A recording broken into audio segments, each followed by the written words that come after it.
Madame, Messieurs, bonjour ou bonsoir, ça dépend de l'heure à laquelle vous nous suivez. Quel bilan faites-vous des deux processus de Washington et de Doha? La RDC venait de signer une déclaration de principe avec le gouvernement, avec le M23 à l'AFC. Auparavant, le 27 juin 2025, un accord de paix avec le Rwanda. Quel bilan faites-vous de ces deux processus de paix? Nous allons parler de la main tendue du président de la République, Félix Tshisekedi, à son homologue rwandais, Paul Kagame, la main tendue pour la paix des braves. Cette main est-elle une faiblesse, une force, un avantage, un atout? Nous allons en parler dans cette émission. On va revenir sur les conseils de sécurité de l'ONU, sur ce qui se passe au Conseil de sécurité de l'ONU. Y a-t-il des voix qui soutiennent la RDC? Est-ce avantageux ou non? Nous allons en parler avec un invité. On va vous le présenter. Mais d'abord, je vous signale que cette émission va passer dans 3 chaînes de télévision, dans 3 émissions différentes. D'abord, Univers TV avec le plateau spécial. Dédi Kaneki, bonjour, bienvenue. Ambroise Mamba, merci beaucoup de m'avoir associé à cet échange qui nous permet de recevoir sur ce plateau un grand Congolais, pour le compte de mes téléspectateurs de haute facture, comme j'ai l'habitude de les appeler.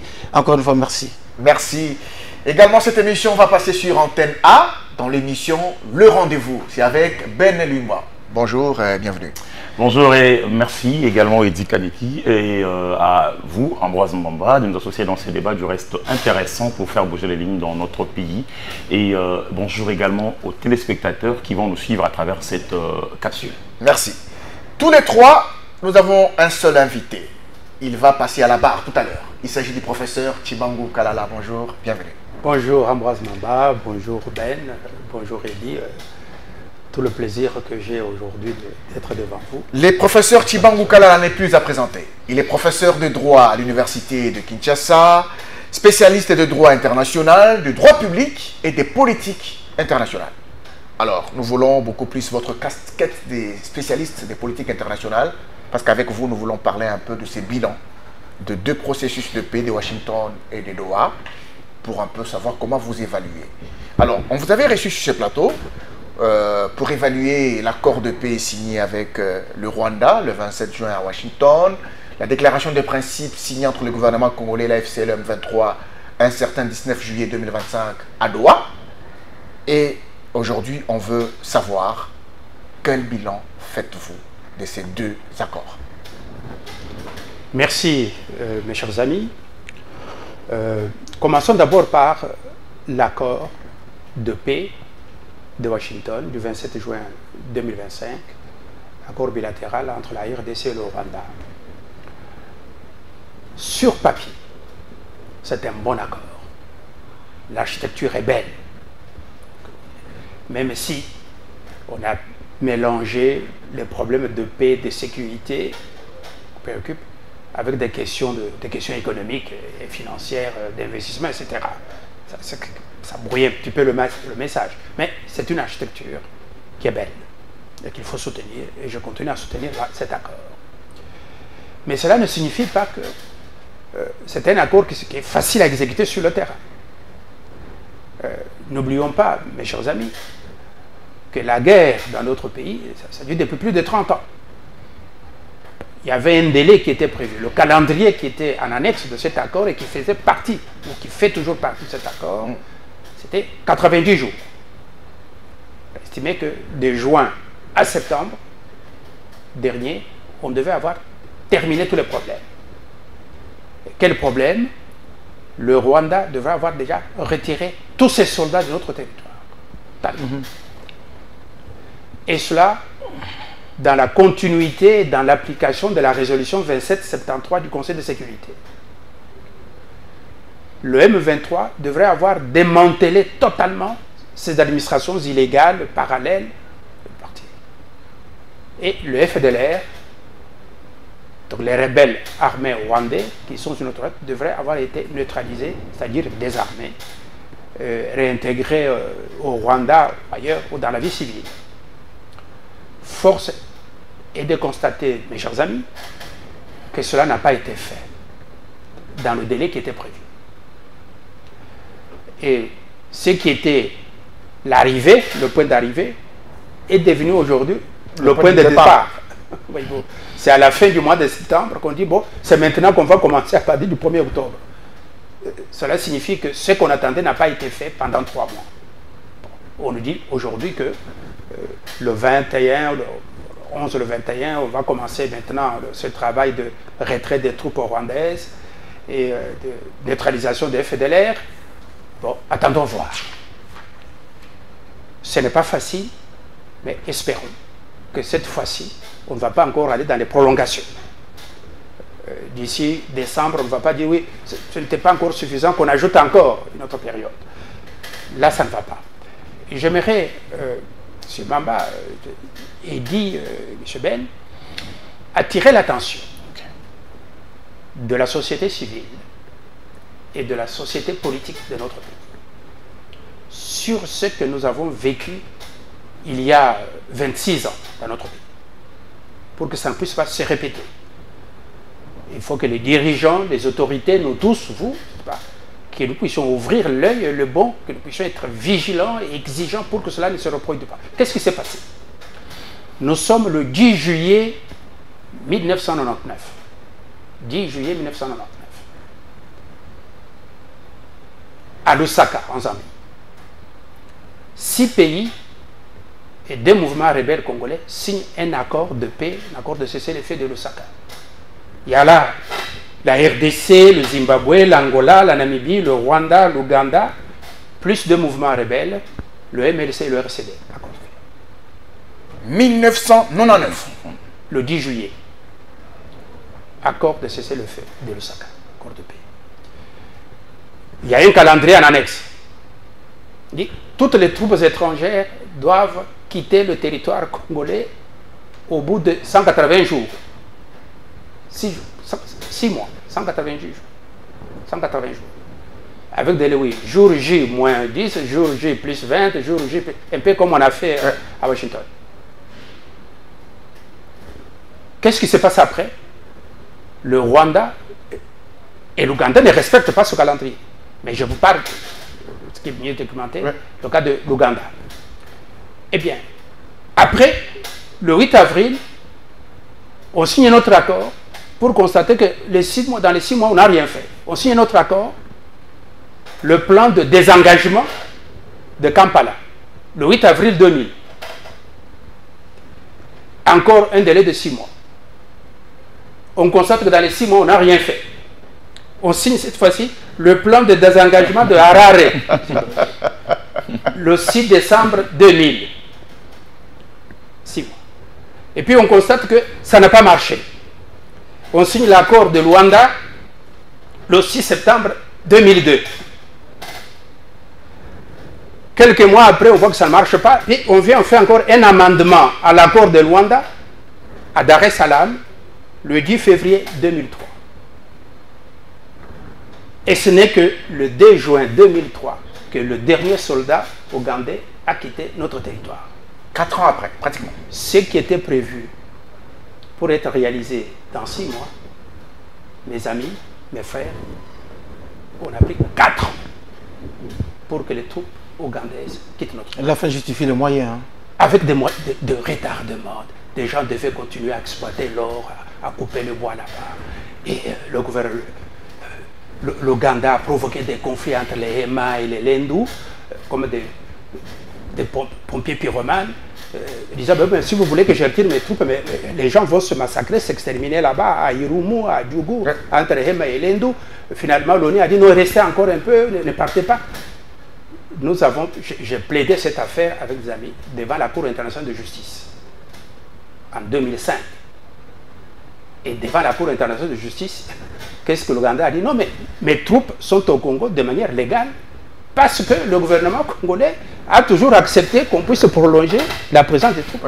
Eh bien, il ne faut pas qu'on tombe dans le même scénario. Aujourd'hui, il faut que notre gouvernement, les négociateurs, nous tous, que nous soyons vigilants, que le Rwanda ne nous embarque pas dans ce qui a été fait après l'accord de cessez-le-feu de Lusaka. C'était pareil avec le Rwanda. Et donc, il faut faire très attention. À l'époque, on signait des accords. Voyez-vous, on se retrouvait, on décide, on provoque. Mais cette fois-ci, je vois que c'est par de simples communiqués. On dit non, mais maintenant on va aller, dans 2 semaines, on va reprendre. Oui, on verra d'ici décembre. Donc on est en train de modifier l'accord de Washington, s'agissant des calendriers. On le modifie par voie de communiqué du comité de surveillance conjointe. Donc, j'aimerais attirer l'attention de nous tous, parce que c'est un point qui nous concerne tous, pour qu'on soit vigilants de ce côté-là. Qu'il ne faut pas qu'on se retrouve en 2028 ou 2030 avec les réalités de 1990. avec les troupes rwandaises sur notre territoire. Très attention. Donc, au total, l'accord de Washington n'est pas encore exécuté sur le terrain comme on s'y attend. Il y a des prolongations. Je ne sais pas quand est-ce que ça va se terminer. Mais gardons l'espoir et continuons à faire des pressions sur le garant, le gouvernement américain, parce que tous nous avons applaudi la présence des États-Unis dans cette affaire, dans ce dossier, qu'ils vont secouer avec un fouet pour le ménager. Mais je constate que les choses n'ont pas bougé, n'ont pas avancé comme on l'avait espéré. Mais il faut continuer, il ne faut pas perdre espoir, mais il faut qu'on avance. Mais en attendant, on reviendra sur cette émission. Qu'est-ce que nous devons faire en tant que peuple, en tant qu'État?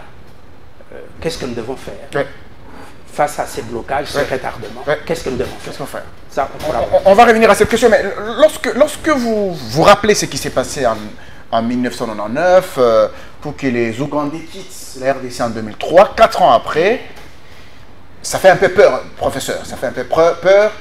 Et alors, en tant que spécialiste de la politique internationale, comment justifiez-vous cela? Les responsabilités? Est-ce que c'est une question, une faiblesse congolaise ou bien manque de sincérité de la part des partenaires? Oui. Monsieur Mamba, un État digne de ce nom n'a pas d'amis. Nous partageons, vous et moi, une passion pour les sciences politiques. Ouais, juste... la politique intellectuelle fait partie des sciences politiques. Justement. Un État qui se respecte, digne de ce nom, n'a pas d'amis. Il n'a que des intérêts. Il n'y a aucun pays au monde qui va défendre les intérêts de la RDC. C'est notre peuple avec ses dirigeants. C'est nous qui allons défendre nos propres intérêts. Les autres peuvent profiter de nos faiblesses pour défendre leurs propres intérêts. Vous devez savoir que notre pays a été maintenu par des grandes puissances, c'est une puissance extérieure, dans un état de tutelle. Il faut affaiblir la RDC pour pouvoir contrôler ce pays riche et immense. Il y a des moyens. Il faut qu'il soit faible, qu'il dépende de nous. Il ne peut rien faire sans notre autorisation. Et pour relever la tête, ça ne dépend que de nous. La défense de nos propres intérêts. Vous comprenez? Et qu'est-ce qu'il faut faire? On va aborder ça. Mais pour le moment, je n'attends rien d'aucun pays. Mais pourquoi justement vous n'attendez... C'est nous-mêmes. Pourquoi justement vous n'attendez rien, sachant que tous ces accords sont signés sous les auspices des intermédiaires? En ce qui concerne l'accord de Washington, on a parlé des États-Unis, et donc quelque part les intermédiaires jouent le rôle d'arbitre, et si ça ne marche pas entre les deux pays protagonistes, est-ce que la responsabilité ne revient pas justement aux intermédiaires, aux médiateurs, et pour la dernière, les États-Unis? Les États-Unis, parce qu'on a parlé beaucoup de Boulos, etc. Oui, Massad Boulos, qui a fait des déclarations. Sachez que Massad Boulos, c'est un soldat américain, un soldat politique, un soldat diplomatique, un soldat économique, recruté pour défendre les intérêts des États-Unis en Afrique et dans le monde. Il n'est pas là pour défendre les intérêts de la RDC, ce n'est pas son pays. Il n'est pas là pour la RDC, sinon ce sera de la naïveté. Ceux qui sont pour la RDC, c'est le président de la République, nos propres dirigeants, qui défendent nos intérêts. si les États-Unis constatent que dans cet accord de Washington, leurs intérêts ne sont pas défendus, ils vont partir. Bon, les États-Unis ont quitté l'Afghanistan en laissant tout ce qu'ils avaient comme autorité d'Afghanistan. Ils ont pris fuite et les États-Unis ont plié bagages, ils sont partis. Les talibans sont au pouvoir aujourd'hui. Donc, il ne faut pas être naïf dans les relations internationales. Les intérêts de la RDC ne peuvent être défendus que par les Congolais eux-mêmes et avec nos propres dirigeants. Bien entendu, nous devons coopérer avec le monde entier. Nous devons ouvrir les portes, travailler avec tout le monde. Il n'y a pas de problème. Mais dans la défense de nos propres intérêts. Chercher à voir comment nous pouvons harmoniser nos intérêts avec les intérêts des autres. Parce que nous ne sommes pas seuls dans le monde. Nos intérêts doivent primer. Nous devons les mettre en concordance, en harmonie, en concluant des partenariats gagnants-gagnants. Très important. Donc, il ne faut pas attendre d'un État qui serait un État providentiel étranger qui viendra régler nos problèmes. Ça, le médiateur, ils existent bien. Oui, mais je vous ai dit que ceux qui interviennent dans ce processus, que ce soit le Qatar ou les États-Unis, ils le font d'abord et avant tout pour leurs propres intérêts. Ce n'est pas pour nos beaux yeux. Parce qu'ils peuvent quitter à tout moment. Les États-Unis peuvent dire, bon, ces histoires-là des Africains, ils ne comprennent rien, on a voulu faire quelque chose, ça ne va pas, nous partons. Qu'est-ce que vous faites? Vous comprenez ça? Bon, ils l'ont fait en Afghanistan, je peux donner des exemples. Au Vietnam, les Américains ont plié bagages, ils ont laissé les Vietnamiens. En Irak. Donc, il ne faut pas être naïf. Mais pour le moment, puisque les États-Unis ont leurs intérêts, et c'est mis dans l'accord, c'est mis dans l'accord de Washington, ils veulent accéder, sécuriser les chaînes d'approvisionnement aux ressources critiques, le coltan, le cobalt, le lithium, etc., dans le cadre de la transition énergétique. C'est très bien, et c'est tout à fait normal, il n'y a aucun reproche à faire au gouvernement américain, parce que le gouvernement défend ses propres intérêts. Il n'y a aucun reproche à le faire. C'est tout à fait normal, c'est logique. Mais cela ne peut pas nous empêcher, nous, peuple congolais, nous dirigeants, de défendre nos propres intérêts et de trouver des partenariats gagnant-gagnant avec les États-Unis, l'Union européenne, avec les autres, avec la Chine ou la Russie. C'est tout à fait normal. Donc les intermédiaires, nous pouvons insister pour dire aux États-Unis, voilà, vous êtes le garant de l'accord, le Rwanda ne veut pas retirer ses troupes, sans condition. Et là, pour répondre à Idi, moi je suis défenseur de la résolution 2773 du Conseil de sécurité. Tout à fait. L'accord de Washington est inférieur à la résolution. Inférieur à la résolution. Et subordonné à la résolution. Rien ne peut être accepté dans cet accord qui contredit la résolution 2773. Parce que c'est la résolution, disons, c'est le Conseil de sécurité qui est chargé du maintien de la paix et de la sécurité dans le monde. Ce n'est pas les États-Unis. Et donc, l'accord de Washington doit être une manière d'exécuter et d'appliquer la résolution 2673. Si ça ne marche pas, l'accord, pour moi, je proposerai à notre peuple, à la société civile, société politique, de dire au Conseil de sécurité, attention, vous avez, dans le cadre de vos compétences, vous avez pris une décision historique majeure le 21 février 2025, la région 2773. Vous, les grandes puissances, vous avez dit le Rwanda doit retirer ses troupes sans condition. Le M23 doit démanteler ses infrastructures administratives et illégales sans condition. Mais il ne faut pas que le calendrier qui est dans l'accord devienne maintenant une condition préalable. Pour dire, bon, pour que les troupes rwandaises partent, mais il faut d'abord qu'on puisse désarmer les fédéraux. Non, ce n'est pas dit dans la résolution 73. Donc il faut que le message des autorités soit clair et cohérent. J'ai beaucoup apprécié les déclarations de notre représentant permanent à New York, il y a 2 jours, l'ambassadeur, notre représentant permanent, il est dans l'axe politique, diplomatique et juridique de la région 2773. C'est ça le message qu'il faut dire.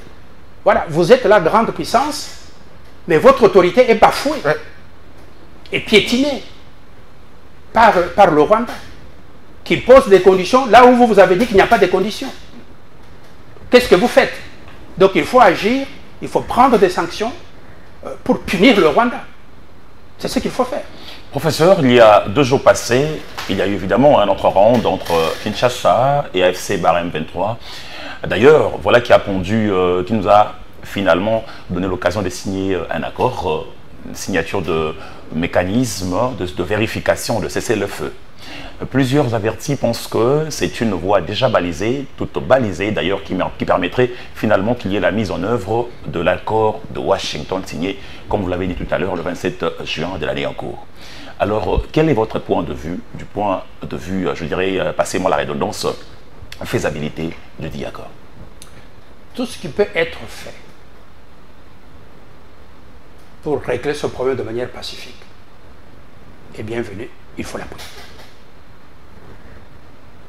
Je soutiens le processus de Doha, comme je soutiens celui de Washington. Mais moi, je suis dans le peuple, j'ai besoin des résultats. Je ne veux pas dans le peuple. Mais je suis dans le peuple, avec vous. Vous comprenez? Je suis dans le peuple, j'ai besoin des résultats. Je n'ai pas besoin de belles phrases. Oui, on était là, on a déclaré, oui, tel a dit. J'étais même, je peux vous dire, franchement, j'ai vu lors de la dernière Assemblée générale de l'ONU à New York, quand le président Macron a dit nous sommes là pour défendre l'intégrité territoriale de la RDC, la souveraineté de la RDC. J'ai vu les délégués congolais qui sont dans la salle contents en train d'applaudir. Ils ont applaudi. Une belle phrase. Mais qui en réalité n'apporte rien. Je me suis dit, mais qu'est-ce qu'ils applaudissent? Si j'étais dans la salle, j'allais leur dire, arrêtez d'applaudir. Nous avons entendu ces belles phrases depuis des années et des années. Ouais. Nous, peuple congolais, nous avons besoin maintenant des actions concrètes sur le terrain. Vous comprenez? Avec la Russie et l'Ukraine, on ne fait pas de belles phrases, on agit. Ouais. On envoie l'argent, on envoie des armes, on fait ceci, etc. Chez nous, on n'a plus besoin de belles phrases. Nous avons besoin de mesures concrètes sur le terrain pour agir, arriver au résultat. Donc, s'il y a eu ces accords dont vous parlez à Doha, de problèmes des réfugiés, change de ceci, etc. Bon, c'est un processus. Mais ça ne m'intéresse pas, moi, personnellement. En tant que peuple, j'ai besoin des résultats. Quand est-ce que le M23 va démanteler ces administrations? Parce qu'ils sont en train de conquérir encore des territoires. Ils sont maintenant à Chambo, à Mwenga, ils occupent des mines. On vient de signer un mécanisme de vérification de cessez-le-feu. On n'a pas besoin de cessez-le-feu. On n'a pas besoin de cessez-le-feu. On a besoin du départ. Moi, je suis dans la résolution 2773. Exactement. Je ne suis pas dans les accords parallèles. On a été à Doha, on a dit ça, on a été à... Moi, je suis dans la résolution 2773, qui ne pose pas de conditions. Attends, je vais vous dire quelque chose. Je ne sais pas si ce que j'ai lu, je ne sais pas si c'est vrai. Je ne sais pas si c'est vrai.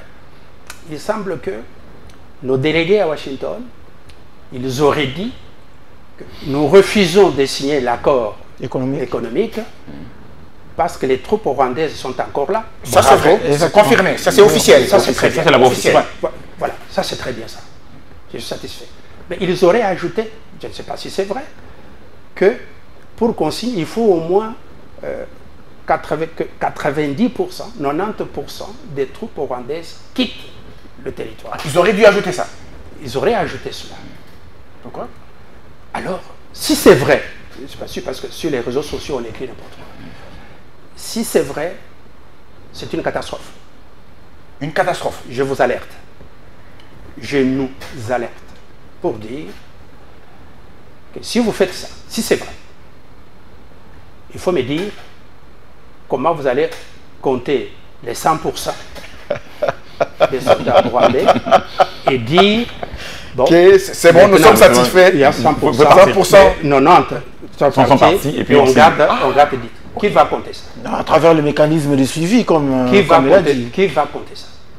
Donc la bonne stratégie, c'est de parler en termes de 90%. Vous croyez que Kagame va vous dire que j'ai autant de soldats au Congo et que j'enlève 90% de ce contingent et on peut garder encore 10%. Qui va faire ce contingent? C'est qui?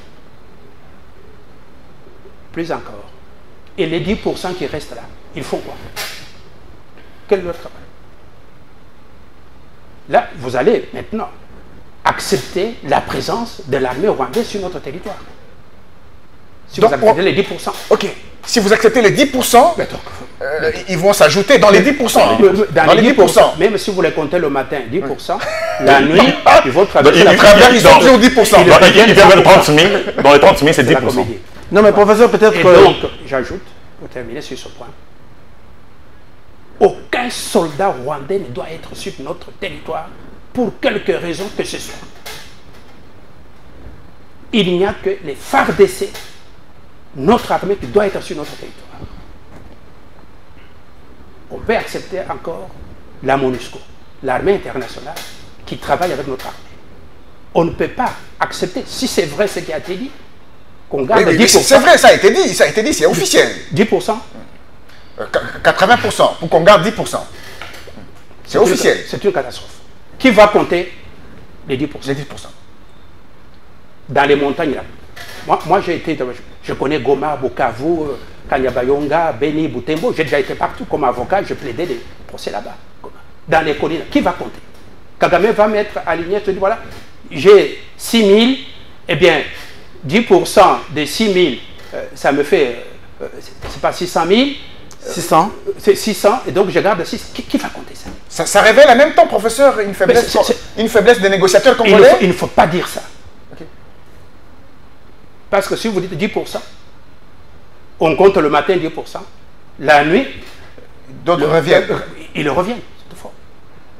Et vous acceptez... La quantité augmente, mais les pourcentages restent les mêmes. Vous allez légaliser la présence des troupes rwandaises sur notre territoire. Même. Il ne faut pas dire des choses pareilles. Aucun soldat rwandais n'a le droit de rester sur notre territoire. Au regard d'un calendrier, naturellement, le calendrier dont vous avez fait allusion. Nous sommes le seul pays en Afrique où il y a des soldats étrangers, des pays, qui sont là contre la volonté de notre pays, de notre peuple, de notre peuple. Le seul. Alors, et c'est une humiliation tous les jours ici. La présence des soldats rwandais, c'est une humiliation, une insulte. Inacceptable. Alors, rentrons à Douala. Ce n'est pas vrai. Mais si c'est vrai, franchement, moi j'exprime mon désaccord. J'exprime mon désaccord. Alors, rentrons à Douala, professeur. Okay. Le processus est en veilleux. Et Massad Boulos, toujours il faut parler de lui, c'est ce soldat politique, diplomatique américain qui mise sur les intérêts américains, qui a dit que le M23 c'est la pièce maîtresse du puzzle. Peut-être pour expliquer que si les choses ne marchent pas, c'est la pièce maîtresse du puzzle. Ça installe le M23, l'AFC, ça lui donne toute la place qu'il faut. Ok. Je ne vais pas commenter, je vous ai dit, les déclarations des uns et des autres. Okay. Je commente, moi, le fait, la résolution du 2773, qui n'a pas posé ces conditions-là. À San Francisco, quand on crée les Nations Unies, ce sont les États-Unis qui ont proposé l'idée de créer un directoire mondial, un conseil de sécurité composé de 5 membres qui ont le droit de veto. C'est une idée des Américains qui a été acceptée et qui ont donné le pouvoir à cet organe spécial, le pouvoir de prendre des décisions, des sanctions, même militaires, diplomatiques, politiques, économiques, contre un État qui trouble la paix et la sécurité dans le monde. Et ils ont ciblé et cité cet État nommément, le Rwanda. Et il faut que les puissances qui sont là prennent leurs responsabilités. J'ai suivi encore il y a 3 jours le Royaume-Uni, la France, qui ont repris la chanson en disant le Rwanda doit retirer ses troupes immédiatement. Le M23 doit démanteler immédiatement. C'est ça qu'il faut faire. Il ne faut pas nous dire oui, mais allons maintenant discuter, faisons un calendrier, faisons ceci. Là, si nous nous lançons dans ce processus, sans précaution, nous allons nous trouver dans ce qui est arrivé à Lusaka. Oui, mais vous avez parlé, vous et nous avons parlé de médiateurs. Vous êtes revenu sur la résolution 2773 de Nations Unies. Jusque-là, les recommandations de cette résolution ne sont pas encore exécutées. Qu'attendent donc les Nations Unies pour agir? Oui. c'est le travail qui doit être fait par notre gouvernement. Et j'ai apprécié les interventions de notre représentant permanent qui a fait de belles déclarations au Conseil de sécurité il y a 2 ou 3 jours. Zeno Makengo. Oui, c'est bien. Il a très bien parlé. Il faut continuer à nous exprimer, à demander l'intervention du Conseil de sécurité, pas par des phrases. Nous sommes fatigués avec les phrases, nous le peuple. Nous avons besoin de mesures. Je vous rappelle, en 1992, c'était parti en 88, un attentat de Lockerbie. Lockerbie, c'était un village d'Écosse. On a impliqué Kadhafi dans cette affaire. Entre les Irakiens et les Américains. En 1995, à Lockerbie, qui avait tué 289 passagers, y compris les équipages. Et quand les débris de l'avion tombent sur le sol, tombent dans un village, Lockerbie, et tue 11 personnes au sol. Total 300 personnes. Après enquête, on a trouvé que c'est la Libye, Kadhafi donc, qui avait organisé cet attentat. La France, les États-Unis et l'Angleterre, c'est tous les 2 derniers pays qui avaient beaucoup de ressortissants dans cet avion, ont dit Kadhafi, vous devez livrer les 2 suspects qui avaient placé les bombes dans l'avion et vous devez indemniser. Le Conseil a pris des sanctions très sévères. C'est là justement l'essence de ma question. Hein. Pour la mort de 300 personnes. Des sanctions très sévères. Embargo aérien. La Libye a souffert. Jusqu'au jour où Kadhafi a cédé, a livré les 2 suspects et a payé 3 milliards de dollars de dommages et intérêts à raison de 10 millions par victime. Pour 300 personnes qui étaient tuées. Mais le Rwanda a tué combien déjà à Goma? 6 millions, hein, pas des millions. Des millions de personnes. Prenons à partir de janvier. Combien sont morts? On parle de plus de 10 000. Combien sont morts? Et qui continuent à mourir aujourd'hui. Et donc il faut demander aux autres, bon, faites ce que vous avez fait contre Kadhafi pour 300 personnes qui étaient tuées. Leur demander la même chose. Bien sûr. C'est la résolution 748. Il faut leur demander de prendre des sanctions contre Kagame. Des sanctions ciblées. Pour qu'on applique la résolution 2773. Si vous allez dans les négociations, dans des reports, des calendriers, sur calendriers, des discussions, nous allons retomber dans l'affaire de l'Ouganda. Donc il faut des sanctions. Moi je plaide pour ça. Oui, mais moi je pose justement la question. Pourquoi jusque-là, on n'en a pas encore? Mais justement, mais c'est la politique. Le Conseil de sécurité, ce n'est pas une cour de justice. Ça, c'est la politique. On apprécie tous les problèmes selon l'angle politique. D'ailleurs, amener les 5 membres permanents, la Russie, la Chine, la Grande-Bretagne, les États-Unis, la France, pour la première fois, à cibler le Rwanda en disant que vous êtes à Goma, vous avez tué les gens, vous avez participé au combat, vous retirez vos troupes. Ce n'est pas facile. Et donc, il faut poursuivre ce travail-là. Professeur, L'accord, c'est un accord, mais il faut que les grandes puissances, dont l'autorité est bafouée aujourd'hui, parce que depuis février, rien n'est fait, y compris sur le terrain, il ne faut pas qu'ils se cachent derrière Doha, derrière Washington. Non, messieurs, vous prenez des dispositions. Et donc, il faut agir vite, parce que les gens sont morts, ça continue à mourir, votre autorité est bafouée, et donc il faut agir vite, il faut cette pression-là. Professeur, j'ai 2 questions. Oui. La première serait de savoir, si je vous suis bien, vous avez tendance à dire qu'il y a la politique internationale, sinon les Nations Unies, travaille sur base de la politique de géométrie variable. Et deuxièmement, ça serait de savoir, j'ai suivi le chef de l'État lors du forum Gateway. Il a dit clairement, il a nourri ses regrets plutôt. Il a dit qu'il aurait aimé que tout le travail se termine ici en Afrique. D'ailleurs, il a salué le travail abattu par le président João Lourenço. Mais fort malheureusement, on est revenu sur la case du départ avec les Nations Unies. Pensez-vous que c'est fait à dessein, le fait pour les Nations Unies, sinon les acteurs ou les parties prenantes sont en train de traîner les pas pour que finalement ils tirent profit de minerais de la République démocratique du Congo, sinon les économies de la République démocratique du Congo? Il y a des réseaux anti-Congo qui travaillent et pro-Rwanda. Tous ceux qui étaient impliqués dans les pillages de nos richesses, des réseaux américains, européens et autres. Ils n'ont pas des armées, hein? Ils n'ont pas des armées. Ils ont des relais, des réseaux sécuritaires, des réseaux financiers, des réseaux économiques. Et alors pourquoi nous, on ne ferait pas autant? Mais justement, c'est ce que je vais répondre à cette question-là. Tous ceux qui veulent voir un Congo faible, mais ils n'ont pas des armes. Kagame n'est pas seul. Vous comprenez? Et donc, nous devons réagir vigoureusement en mettant tout le monde devant ses responsabilités. Vous dites, mais qu'est-ce qu'il faudra faire? Eh bien, des spécialistes de l'université Harvard aux États-Unis,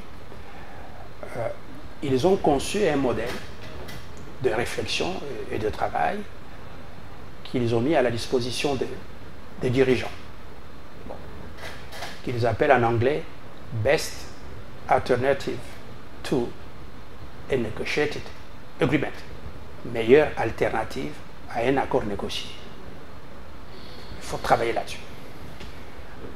Qu'est-ce que cela signifie concrètement pour nous? Il faut que nous, nos dirigeants, et j'alerte la société civile, la société politique, et les politologues que vous êtes, M. Mamba, pour dire qu'il est temps que nous puissions travailler sur notre propre BATNA. Bon, les anglo-saxons aiment bien les abréviations, et les sigles, les acronymes, ils aiment ça. Donc notre meilleure alternative, pour que nous puissions peser autour de la table de négociation. Sinon, si on ne le fait pas, comme certains spécialistes le disent, si les gens sont autour de la table en train de manger et que vous n'êtes pas à la table, cela signifie que c'est vous le repas qu'on est en train de manger à la table. Donc, vous devez être autour de la table pour manger avec eux. Hein. Il faut peser pour qu'on vous respecte autour de la table. Sinon, vous êtes la nourriture qu'on est en train de manger. Donc, vous voulez insinuer que le Congo ne pèse pas? Justement. Mais pour que le Congo pèse, il faut qu'on prépare notre alternative. Mais comment la préparer? Oui, je vais y arriver. Donc, pour dire que le Congo doit peser, sinon le Congo sera mangé à la table de Washington et à la table de Doha. Nous devons faire ça. Quand le gouvernement dit « je ne signe pas l'accord économique tant que les troupes rwandaises n'ont pas quitté le territoire », ça c'est très bien. Vous pesez, on vous respecte. Mais il ne faut pas s'arrêter là. Il faut une doctrine, ça doit être encadré dans une doctrine sécuritaire, la doctrine politique, une doctrine politique, diplomatique, sécuritaire, avec des réseaux partout, pour secouer partout, pour que nous puissions avoir notre dossier prêt. On pose tel problème, nous avons la réponse. Okay. Par exemple, j'ai beaucoup apprécié ce que j'ai appris il y a quelques jours, il y a une semaine, c'est que la MONUSCO a fait dans les Touris, avec le général Luboya Kachama là-bas. La MONUSCO, des experts militaires de la MONUSCO viennent de former des régiments militaires, des soldats congolais, pour renforcer les capacités opérationnelles, les capacités techniques, le savoir-faire dans la gestion des drones et autres, pour que nous puissions former notre propre armée. Mes amis, si vous n'avez pas une force militaire, vous n'avez pas de diplomatie. Ok. Napoléon Bonaparte a dit une chose. C'est celui qui a l'artillerie qui a raison. Parce qu'on ne sait pas les contredire. Qui s'amuse avec Poutine? On le respecte. Qui s'amuse avec Poutine? Est-ce que les Européens peuvent oser aujourd'hui aller attaquer la Chine comme ils l'ont fait au XVIIe, XVIIIe siècle pour aller dépecer la Chine en morceaux? Et plus récemment l'Israël. Hein? Et donc, mes amis, nous devons construire une force armée dissuasive avec une grande puissance de feu qui va appuyer notre diplomatie. Et manger avec les autres autour de la table. On va vous respecter. L'armée, l'armée, l'armée. Mais on a tendu la main. On a tendu la main à Kagame pour une paix de brave faiblesse ou force pour le président de la République qui était... Vous tendez la main à Kagame. Kagame, tout ce qu'il fait, le premier geste, c'est de cracher dans la main. Ah, il crache dans la main tendue. Mais tout ce que Kagame a pu avoir dans sa vie, il l'a obtenu par la violence. Par la violence. La négociation, les signatures des papiers, Kagame, ça ne lui dit rien. Vous comprenez? Mais, pour répondre à votre question de la main tendue, je crois que Mandela, le président Mandela avait déjà répondu à cette question. Bon, j'ai dans ma bibliothèque le livre, l'autobiographie de Mandela. Il a dit ceci: quand vous avez un ennemi en face de vous, et que vous voulez résoudre un problème avec cet ennemi, il faut en faire votre associé. Il faut parler avec lui, tout en sachant que c'est un ennemi. Mais il faut l'associer au projet, il devienne votre partenaire dans la solution au problème. Et si lui ne veut pas, il continue à s'entêter, savoir, eh bien, l'histoire va le punir. Donc, si le président de la République a dit que je tends la main à Kagame, ce n'est pas de la naïveté, ce n'est pas de la faiblesse. D'après moi, je fais mon analyse personnelle. Ouais. Allez-y, professeur. Pas avec Vous, société, vous, peuple, vous faites votre analyse. Je suis dans le peuple. Oui. Je ne suis pas dans le pouvoir. Tout à fait. Je suis avec vous dans les rues de Kinshasa. Je considère que ce n'est pas une faiblesse pour le président. Donc c'est pour dire, vous êtes mon ennemi. Le président n'a cessé de traiter Kagame de criminel. Je ne peux pas dire qu'il a changé. Bon, c'est mon analyse personnelle. Bon. Et donc il dit, bon, vous venez, vous avez cassé la bouteille en RDC, venez pour ramasser les morceaux de la bouteille que vous avez cassée. Venez pour qu'on ramasse ensemble. C'est d'abord lui. C'est celui qui a cassé. Venez, je ne suis pas contre vous, mais venez ramasser ce que vous avez cassé. Et comme ça, on fait la paix. Donc, il a bien fait de le faire. Mais il n'est pas naïf. Je crois que vous ne pouvez pas prendre le président comme un naïf. Il sait ce qu'il a fait. Et c'est bien. Comme Mandela avait dit, vous venez de dire il devait associer Kagame pour dire, mais venez demander au M23 qui est votre... M23, c'est votre créature. Votre créature.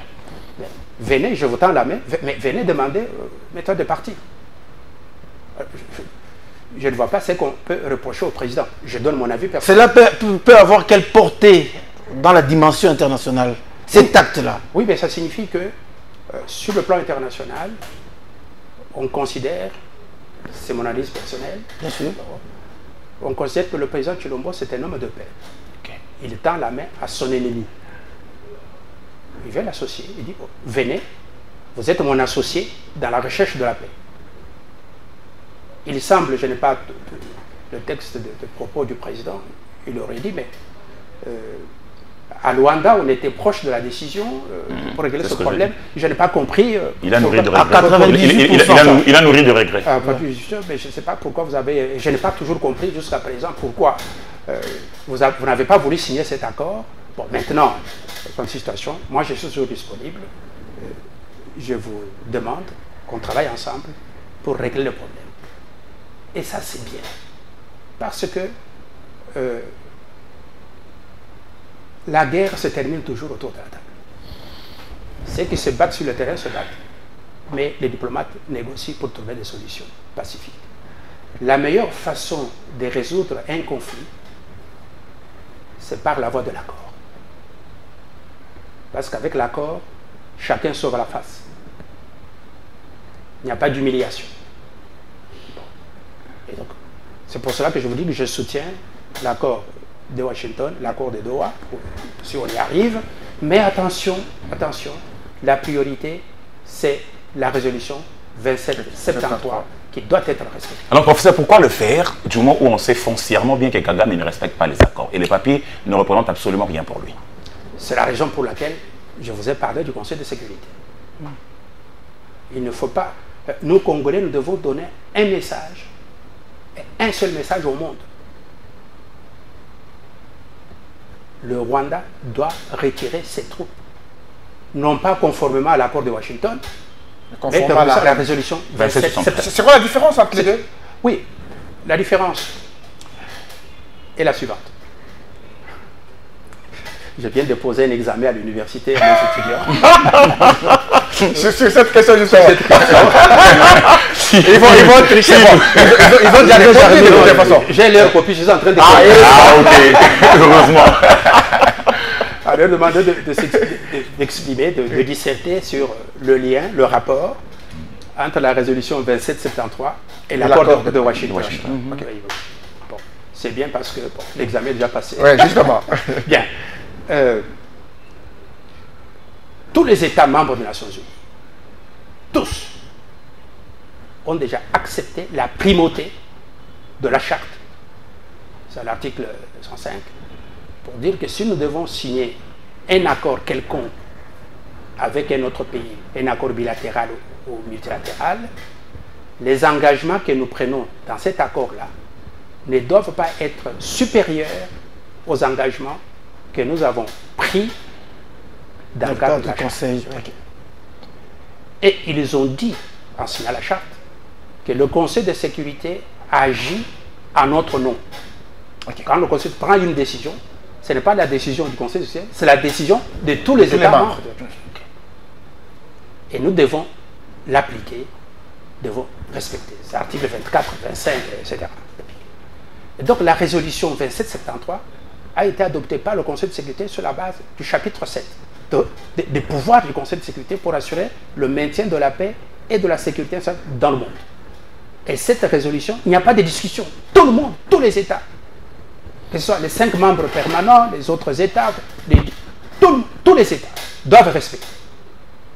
Donc le Rwanda, la RDC, les États-Unis, tous les États du monde doivent exécuter, respecter cette résolution. C'est ce qui explique l'appel de la France, le dernier appel de la France. Mais dans le Rwanda. Ils ne font que retirer ses troupes. Parce qu'ils ne peuvent pas sortir de là. Ils ne peuvent pas se dédire. Et il ne faut pas que nous, du côté congolais, que nous puissions envoyer un message trouble. Commencer à parler de l'accord de Washington. Non, l'accord de Washington lie 2 États. L'accord de Washington ne lie pas les 193 États membres des Nations Unies. C'est la résolution. 2773. Et donc nous devons prendre un marteau, prendre cette résolution comme un clou. Nous devons taper du matin au soir. Messieurs, grande puissance, voilà, votre autorité est bafouée. Faites respecter la résolution 2773 en prenant des sanctions. Parce que vous avez dit que c'est sans condition. Évidemment, il n'y a pas de conditions. Le calendrier, je vous ai dit que on a eu tout. Ça nous a pris beaucoup de temps à la Cour internationale de justice pour arriver à démontrer que la présence des troupes ougandaises dans notre pays est illégale. Parce que le Rwanda disait, mais non, mais chaque fois nous signons des accords avec vous, ou vous acceptez qu'on continue. Donc quand nous sommes encore chez vous, c'est légal, ce n'est pas illégal. Et on a développé une argumentation pour convaincre la Cour internationale de justice à dire non, malgré ce calendrier, ces engagements, etc., la présence des troupes ougandaises est toujours illégale parce que le Congo n'a jamais accepté et on a condamné l'Ouganda là-dessus. Et donc, il faut faire très attention. J'alerte la société civile, la société politique, pour qu'on ne se moque pas de la RDC. Alors, professeur, il faut vraiment être vigilant et rigoureux pour savoir qu'est-ce que nous voulons exactement. Au tout début de cette émission, vous avez parlé de ce qu'on a déploré, le fait que avec les troupes ougandaises, ça nous a pris 4 ans pour qu'ils quittent la RDC. Vous avez promis de dire ce qu'il faut faire, mais en même temps, vous avez parlé de la meilleure alternative à un accord négocié. Ça signifie qu'il faut travailler l'armée. Il faut travailler l'armée. Alors, comment travaille-t-on une armée? On en parle, on sent la nécessité ou effectivement cette nécessité d'avoir une armée dissuasive. Comment on l'a travaillé? Je vais vous choquer. Notez ceci. On dit souvent que l'armée rwandaise ou les M23, l'armée rwandaise, a battu l'armée congolaise à Goma, Bukavu, Kalehe, etc. Pour moi, quand je vois les choses à distance, ce n'est pas l'armée rwandaise qui a battu l'armée congolaise. Ah bon? C'est où c'était le Rwanda? C'est l'armée rwandaise qui a battu l'armée rwandaise. Ok. je répète, et j'assume ce que je dis. À Goma, à Bukavu, au Kalehe, au Rutshuru, etc. C'est l'armée rwandaise qui a battu l'armée rwandaise. La nôtre était infiltrée à ce niveau. Un ami avocat, je vous donne cet exemple. Je parlais il n'y a pas longtemps avec un ami avocat qui assiste souvent au procès des militaires qui sont poursuivis devant les juridictions militaires. Il me dit, professeur, un jour, je suis sorti de l'audience comme une poule mouillée. Un colonel comparé. On lui demande comment vous vous appelez. Il donne son nom. Où est-ce que vous êtes né? Je suis né à Kigali. Tout le monde se tient la tête.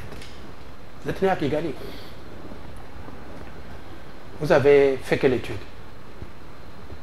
J'ai quitté l'école en deuxième primaire. Je ne dis pas deuxième secondaire. Deuxième primaire. Deuxième primaire. Okay. Comment vous êtes entré dans l'armée? C'était en 2009, au moment de CNDP, Kondabatoire, brassage. Bon. On avait dit tout simplement, allez entrer. Allez-y. Et il est colonel. Il commande les majors, les lieutenants, etc. Mes chers frères Mamba, Edi Kaniki, Ben, ils sont combien ces gens dans ce que vous appelez notre armée? Mais c'est eux qui étaient déployés sur toute la bande orientale, qui ne voulaient même pas qu'on les affecte ailleurs dans d'autres provinces. C'est des réseaux dormants de l'armée rwandaise. Quand on leur dit retirez-vous, ils se retirent. Ne vous battez pas, ils ne se battent pas. Lesquels Congolais qui sont perdus là-bas, qui ne connaissent pas la vérité, ils voient tout le monde parler. Alors on a un grand travail, hein? Un travail pour travailler à l'armée. Pour qu'elle soit congolaise. C'est l'armée rwandaise qui a battu l'armée rwandaise. C'est mon avis. Les autres peuvent avoir leurs avis, mais c'est mon avis. Je ne peux pas vous dire autre chose. Sinon vous allez mal dormir aujourd'hui. Bon, professeur, quelle attitude? Donc, l'instrument de souveraineté majeure pour un pays, c'est d'abord et avant tout l'armée. Vous n'avez pas une armée, vous n'avez pas un État. D'ailleurs, un État, c'est quand on a le monopole de la violence légitime. Et quand nous parlons de l'infiltration armée, etc., les gens disent, mais sans savoir comment ça se... Je vous donne un cas, mais j'en ai d'autres. Donc, l'instrument de souveraineté, comme on dit, nous devons commencer par la sécurité, parce que la sécurité va amener le développement. Le développement va nous apporter la stabilité, et la stabilité va nous amener à la dernière question. Et donc, nous devons construire notre meilleure alternative. C'est pourquoi j'ai salué le travail de la MONUSCO, le travail de la Belgique. On est en train de former des brigades, former des choses. Nous devons avoir... avec des Congolais. Hein. Nous devons avoir notre armée à nous. Ah, on espère, avec les Congolais. Hein. Oui, nous devons avoir notre armée à nous. C'est très important. Et ça ne suffit pas. Mais il faut payer correctement ces militaires. Il faut les former, il faut les loger, les nourrir, préparer bien leur carrière pour qu'ils se battent. Vous voyez ce que Poutine fait en Russie? Combien d'argent il paye? Je dois qu'il les recrute. Vous allez au fond, combien d'argent il leur donne pour motiver les gens? Donc c'est important que nous puissions faire ce travail-là, d'augmenter notre puissance de feu, indispensable pour qu'on ait un État, qu'on se fasse respecter autour de la table, pas pour aller attaquer les autres pays, non. C'est pour dissuader, protéger notre territoire, protéger notre peuple, protéger nos ressources, protéger nos institutions. Mais l'armée implique qu'on ait une économie qui produit de l'argent pour financer l'armée. Et donc, c'est un problème maintenant de gouvernance économique, de gouvernance sociale. Donc, tout ça, ça va de pair. Et il faut qu'on y travaille, il faut qu'il y ait des cerveaux, des think tanks, il faut créer des think tanks qui peuvent être au service des autorités, à qui le gouvernement peut commander des réflexions, des dossiers, des choses. Oui, nous voulons prendre telle décision. Bon, on envoie dans les think tanks spécialisés qui vont réfléchir. Vous comprenez? Ce sont les idées qui dirigent le monde. Le savoir doit précéder le pouvoir. Et donc, ceux qui ont le pouvoir doivent être avec ceux qui ont le savoir, qui vont les aider. Tout simplement. Tout simplement. À prendre des bonnes décisions. Il ne faut pas craindre la concurrence. Parce qu'ici, chez vous, on dit, bon, ben, ces gens-là, ils cherchent des postes, ils chercher des postes, etc. Non, il ne faut pas être complexé. Non. Notre pays demande que ses meilleurs enfants, qui ont des connaissances dans tel ou tel domaine, de l'économie, de l'agriculture, des finances, etc., soient utilisés par ceux qui sont au pouvoir pour leur donner le savoir, pour qu'ils soient capables de bien pouvoir, de prendre des bonnes décisions. Et donc, c'est un travail qu'il faut commencer à faire maintenant. Qu'il fallait commencer à faire, hein, sans complexe. Qu'il fallait commencer à faire. On a mis la charrue avant le... Professeur, il y a une c'est la dernière question et puis on clôture. Merci Ambroise de me le rappeler. Professeur, il y a une question qui me taraude l'esprit. On a suffisamment parlé du Rwanda et de l'Ouganda. Ils sont deux pays frères et pays frontaliers que l'on ne nous apparaît jamais. Mais il y a un autre pays qui semble briller par l'hypocrisie, le Kenya. Quelle attitude adopter sur le plan de la politique internationale vis-à-vis d'un pays frère comme ça, qui a reçu les opposants, qui mijote de plans pour le pouvoir en place, mais aussi, et qui a voulu avoir un consul à Goma, et bien sûr les exemples sont légion. Ben, enlevez le mot un pays frère. Il n'y a pas eu de... la RDC n'a pas de pays frères. Okay. Elle n'a que des intérêts. Même les 9 pays ou les pays qui nous entourent là-bas, les 9 voisins. Aucun n'est frère. Il n'y a ni frère ni ami. Ce sont des adversaires géopolitiques. Ok. Pas être naïf. Ce sont des adversaires géopolitiques de la RDC. Il y en a qui sont contents de voir la RDC dans une situation de désordre. Il ne faut pas être naïf. Le Kenya fait ce qu'il fait. Il peut recevoir des Congolais pour faire des réunions, qu'ils fassent leurs réunions. Mais le gouvernement congolais, le peuple congolais qui est ici, nous devons nous organiser pour renforcer la gouvernance économique, politique, économique et sociale. Ça, nous devons nous concentrer sur ça. On n'a pas besoin de créer des conflits avec des... Oui, vous réunissez les gens chez vous là-bas. Vous êtes... Le Kenya n'est pas un pays ami à la RDC. Ses dirigeants, ils ont leurs propres intérêts qu'ils défendent.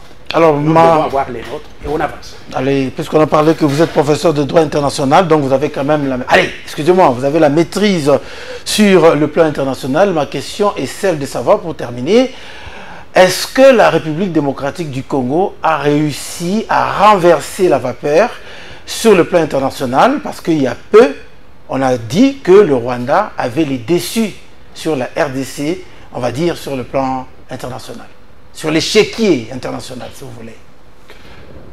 Je ne suis pas un propagandiste, mais je dois avouer, reconnaître que le président de la République a fait un grand travail. Aujourd'hui, la voix de la RDC est entendue dans le monde. Ce n'est pas facile d'amener le Conseil de sécurité des grandes puissances à soutenir la RDC. Ils ont des agendas, des intérêts énormes, etc. La résolution du 21 février dernier et la résolution 2773, justement, qui était de ce jour-là, pour moi, c'est une grande victoire diplomatique, politique. C'est l'aboutissement de tous ces efforts-là. Où le monde a pointé le Rwanda, le fauteur de guerre, de désordre, c'est le Rwanda. Il doit partir. C'est pour cela qu'il ne faut pas brouiller ça. Et ça, c'est un résultat très important de la diplomatie congolaise. Maintenant, il faut, comme je l'ai dit, que ce travail diplomatique soit soutenu par une puissance de feu. L'armée doit être au soutien de la diplomatie. C'est indispensable. Et développer notre économie pour générer des moyens pour pouvoir développer cette puissance. Bon, il n'y a pas que l'armée, mais il y a aussi toutes les forces de défense et de sécurité. Tout ça, c'est bien ensemble. Les services de renseignement civils et militaires qui doivent être très efficaces. La mobilisation de l'opinion publique pour des questions de défense et de protection du territoire, tout ça c'est très important. Il faut investir là-dedans. Absolument. Donc la diplomatie, il y a eu des succès, mais il faut appuyer cette diplomatie par une bonne gestion dans le pays et par une armée respectable, dissuasive. Ça, merci professeur, nous sommes arrivés à... Le professeur pourrait quand même donner un mot d'espoir puisqu'on a parlé Rwanda. C'est le mot que je voulais lui donner, c'est le mot que je voulais lui donner, les tout derniers mots pour ce soir, pour ceux qui nous suivent. Oui, pour ceux qui nous suivent, les accords de Washington, déclaration de principe de Doha, tous ces deux processus, sur papier, ça va dans la bonne direction. Il y a des problèmes d'application, d'exécution, de retardement, mais nous devons rester vigilants. Continuons à défendre bec et ongle la résolution 2773, de manière à faire constater aux grandes puissances que votre autorité est bafouée par le Rwanda, qui pose des conditions là où vous avez dit qu'il n'y a pas de conditions, alors que le Rwanda, en tant qu'État membre national, est obligé, est tenu d'appliquer la résolution 2773 sans condition. Et donc, nous devons y aller. Mais en attendant, nous devons développer une alternative crédible par rapport à ce qui se passe autour de la table de négociation. Renforcer la gouvernance dans notre territoire, parce qu'un pays qui a des désordres en son sein, qui est faible à l'intérieur, il sera faible à l'extérieur. Parce que la politique extérieure, c'est le reflet de la politique intérieure. Et donc nous devons travailler sur ces tableaux. Diplomatie, oui. Négociation, oui. Tendre la main aux ennemis, c'est bon. Mais nous devons savoir où est-ce que nous allons. Renforcer l'État congolais, renforcer ses capacités, pour que, à terme, que l'État congolais soit capable de défendre les territoires et de protéger notre peuple. Merci professeur Tshibangou Kalala. Ben Limbois d'Antenne A, l'émission Le Rendez-vous, Eddie Kaniki, Univers TV, l'émission Le Plateau Spécial, et moi-même.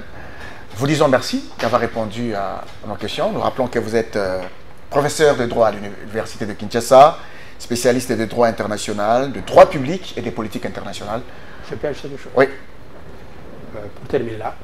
Pour terminer là, je voulais signaler ceci, qu'il y a beaucoup de pays au monde qui se préoccupent, qui s'intéressent à la RDC, en particulier pour ce qui se passe à l'est de notre pays. Je suis invité par le Parlement belge. Je serai là le 5 novembre. Okay. Je vais faire une intervention à la Commission des relations extérieures de la Chambre des personnes parlementaires. Sur la RDC? Sur la RDC, sur le conflit à l'Est. Okay. Pour présenter ce qui se passe en tant qu'expert. Okay. Ils ont lu sur tous mes écrits avec les frontières, tout ce que j'ai dit à propos de ce conflit. Et les conférences que j'ai données par-ci par-là. Ils m'ont invité parmi les experts. Nous sommes 5, 4 Belges et moi-même, pour expliquer qu'est-ce qui se passe à l'Est et quelles sont les recommandations qu'on peut faire. Je vais parler de cela. Je vais leur dire, ce partage ici, qu'est-ce qu'il faut faire pour qu'on règle ce problème. Je compte sur vous, que vous puissiez me donner vos idées, propositions, en dehors du plateau, pour que je prépare mon intervention devant le Parlement Parlement belge, le 5 novembre, parce que je vais parler de notre pays et de ce qu'il faut faire pour régler le problème à l'Est. Merci beaucoup, professeur. Le message est entendu. Merci. Non seulement sur ce plateau, mais en dehors du plateau. Merci, professeur. On va vous retrouver prochainement pour d'autres émissions sur les questions de politique internationale. Merci. Merci. Mesdames et messieurs, c'est par là qu'on termine complètement cette émission. Vous allez retrouver ça sur Univers, Congo Web et Antenne A. On vous retrouve prochainement pour d'autres émissions élaborées. À bientôt.